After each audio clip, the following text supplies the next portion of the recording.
In one of my earlier Saturday videos, I covered the destroyer USS John Rodgers, the last of the Fletcher-class destroyers to see active service, in her case as part of the Mexican Navy.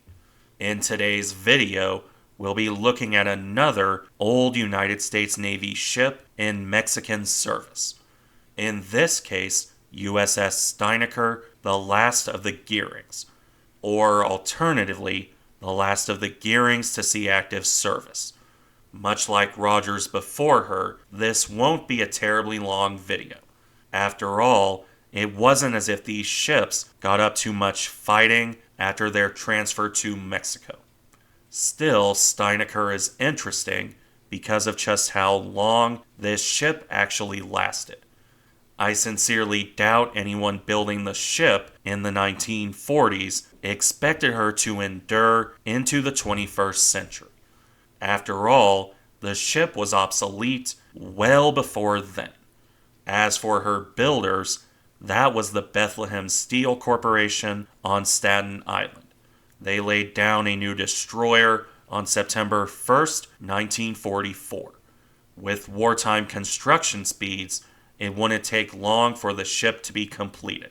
Steinaker was launched on February 13th, 1945, and commissioned on May 26th of the same year, less than a year from keel laying to completion.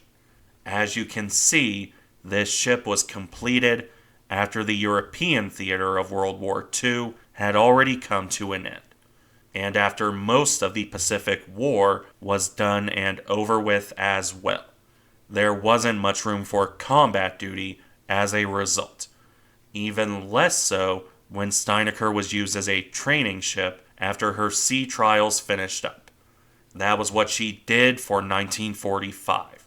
Train new sailors because, frankly, the Navy had more destroyers than it knew what to do with, especially with the only real threat by May 1945 being kamikazes and the odd Japanese submarine. A bit of a missed opportunity, really, for what was the most modern American destroyer. Let's briefly look at that design now. Displacing 3,460 tons when fully loaded, the Gearings were by no means small ships. Not for that day and age.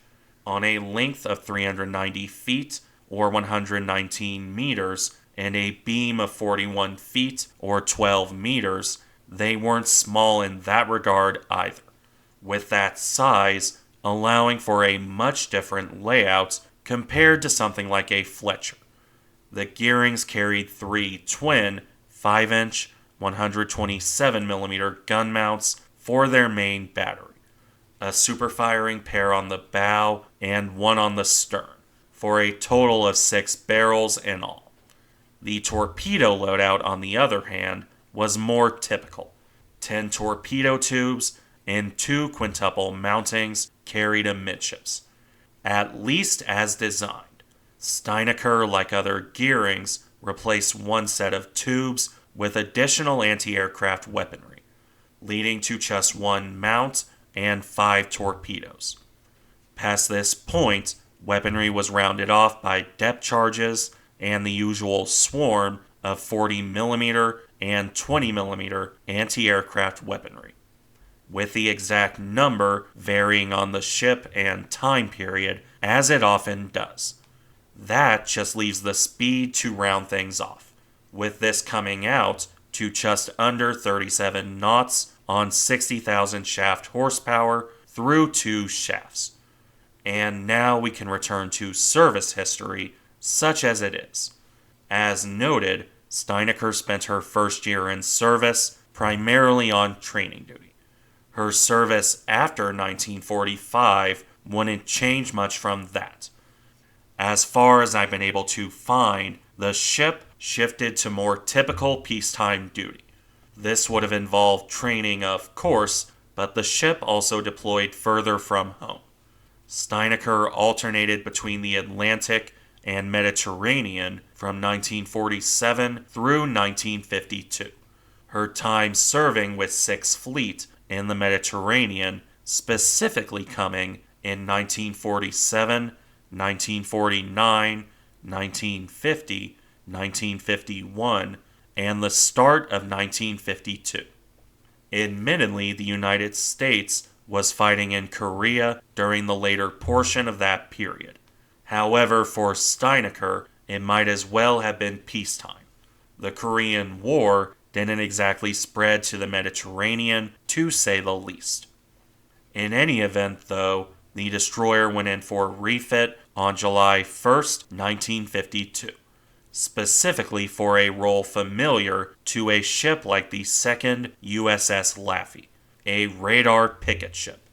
At this point, the Navy would specifically kit out ships for that role and give them a designation to go along with it. As such, Steinaker shifted from DD-863 to DDR-863, Destroyer Radar. The most notable change here, if in keeping with wartime conversions, was the removal of the torpedo tubes for extra radar and anti-aircraft equipment. This would seem to be consistent with pictures of the ship between her refit and later FRAM conversion. Regardless, Steinaker came out of her refit on February 28, 1953, with post-refit trials and working up occupying the destroyer into late 1953. She only returned to proper service once more with the Sixth Fleet in September, where the destroyer would return to her pattern of bouncing between the Atlantic and Mediterranean depending on the year, including serving during the blockade of Cuba in 1962 during the Cuban Missile Crisis. This bouncing between fleet service lasted into 1965, with a break in 1964 for the aforementioned FRAM overhaul. This was extensive, to put it mildly. The superstructure was totally rebuilt, while Steinaker was also one of the Gearings to lose her number 2 gun mount. Additions to the ships, meanwhile, came in the form of more and more advanced electronic equipment, from more modern sonar and radar to improved communication gear, while the old torpedo tubes were replaced by 2 triple Mark 32 tubes, carried where the number 2 gun mount used to be. These were mostly meant for anti-submarine torpedoes more than anti-ship weaponry, with the new weaponry overall rounded off by an 8-cell ASROC launcher. ASROC meaning anti-submarine rocket for those unfamiliar with the term. Perhaps the most curious change on the Gearings, though, was a forward-thinking modification. A small hangar and landing pad mounted behind the second funnel. This wasn't nearly large enough for even the small helicopters of the 1950s. No, it was for an early drone helicopter, the QH-50-, designed for anti-submarine warfare, much like your more modern Seahawks on current destroyers. Both the hangar and the drone are remarkably forward-thinking, even if the dash drone was as unreliable as you'd expect for such an early example of the technology. That aside, Steinaker would continue on her quiet duty for the most part. A website dedicated to the ship and crew notes a classified operation in late 1967, but no other source I've seen mentions it, so take that with a grain of salt. Either way, Steinaker would sail into the Pacific for the first time in March 1968. This would see her stop over at several American bases, from San Diego to Guam and the Philippines. Ultimately, though, it saw Steinaker arrive off Vietnam in May 1968, where the destroyer would spend her time on several different missions, primarily gunfire support, much like USS Hull, but also Sea Dragon interdiction operations, catching blockade-running boats, and anti-aircraft picket duty as well. This would be her only combat duty, and it was short-lived. Steinaker left Vietnam in October of 1968, arriving back in Norfolk on November 5th, at which point the ship returned to her old duty, if only for a couple years. She would continue to serve in the Atlantic and Mediterranean until July 1971, with the aging destroyer decommissioned on July 1st, 1973, to join the Naval Reserve Force, where she would continue to serve on as a training ship for a few more years. Training reservists, yes, but apparently with an active duty crew as well. However, by 1981, even this was considered surplus to requirements, with the ship probably doomed for scrapping at this point, if not for a sale to a foreign navy. The Mexican Navy, to be specific, who bought the old destroyer in 1982. The Mexicans renamed the ship to... Yeah, I know I'm not going to be able to pronounce that. I'll put it on screen. And for the interests of not butchering the name for the rest of the video, I'll continue to refer to the ship as Steinaker. Bear in mind, though, that isn't what the Mexicans called her. As well, what the ship did in Mexican service isn't entirely clear. There's not a lot written on it in English for understandable reasons. I found exactly one online source that goes into any detail on the topic. As that isn't something I like relying on, I prefer more than one source. I'll only briefly touch on that. According to that source, the ship was mostly left unmodified from her final American fitting.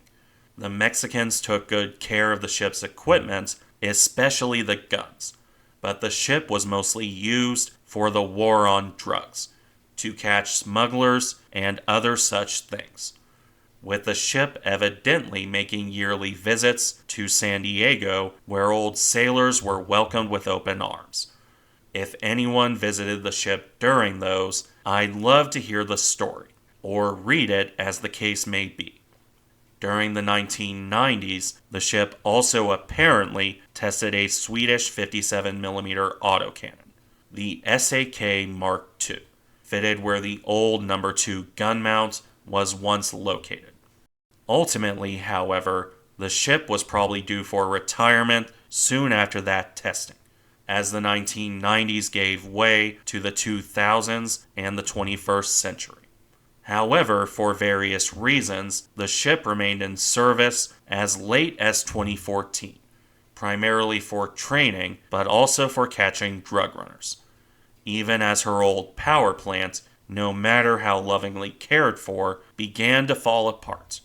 The ex-USS Steinaker was finally decommissioned in September 2014 and due for scrapping, or alternatively being scuttled as an artificial reef. I haven't found any firm information in either direction, so if anyone knows the final fate of this ship, by all means toss it in the comments. I'm honestly curious myself. Thank you for watching. Remember to like, comment, and subscribe if you enjoy the content, and I'll see you in the next one.